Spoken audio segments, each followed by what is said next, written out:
அடுத்த imaging test வந்துட்டு magnetic ரெ magnet sorry magnetic resonance imaging. So MRI வந்துட்டு பிரெஸ்ட்டை பிரெஸ்ட்டை இன்வெஸ்டிகேட் பண்ணுறதுக்கு நிறைய விஷயத்தில் வந்துட்டு யூஸ்ஃபுல்லாக இருக்கும். ஸோ எப்பப்பெல்லாம் டு டிஸ்டிங்யூஸ் வந்துட்டு ஸ்கார்ஸ் ஃப்ரம் ரிக்கரன்ஸ் கட்டிருந்து திருப்பி உண்மையாகவே பிரெஸ்ட் கேன்சர் வந்துட்டு ரிக்கர் ஆகுதா இல்லை இது வந்துட்டு வெறும் ஒரு ஸ்காரா அப்படின்னு வந்து டிஃப்ரென்ஷியேட் பண்ணுறதுக்கு இப்போ ப்ரீவியஸாக வந்துட்டு பிரெஸ்ட் ரீகன்சர்வேஷன் தெரப்பி வந்துட்டு போயிருக்காங்க for cancer. Although it is less accurate with 9 months of radio தெரப்பிக்குள்ளே வந்துட்டு அது வந்துட்டு அவ்வளோ அக்யூரேட் கிடையாது பிகாஸ் ஆஃப் ஓகே.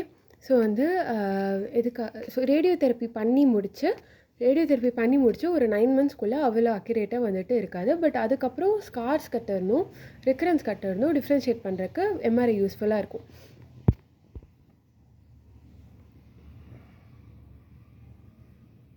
அடுத்து to assess multifocality and multicentricity in lobular carcinoma and to assess the extent of high grade ductal carcinoma இன்சிட்டோ.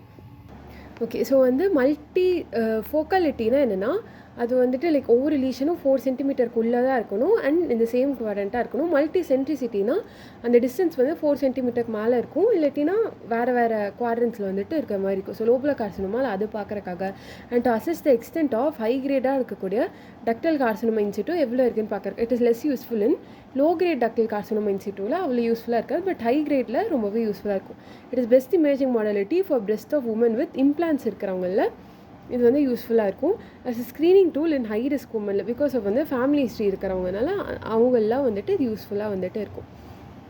So இது பாருங்களேன், இது வந்துட்டு ஒரு எம்ஆர்ஐ. இந்த எம்ஆர்ஐயில் ஃபஸ்ட்டு பிக்சர் பார்த்தீங்கன்னா ப்ரீ கான்ட்ராஸ்ட் கொடுக்கறதுக்கு முன்னாடி. ஸோ இந்த இடத்துல கேன்சருக்கு கான்ட்ராஸ்ட் கொடுக்கறதுக்கு முன்னாடி வந்துட்டு எப்படி இருக்குது அண்ட் இது வந்து கான்ட்ராஸ்ட் கொடுத்ததுக்கப்புறம் இது பாருங்களேன் ஒரு மாதிரி நல்லாவே தெரியுது இந்த ரீஜனில்.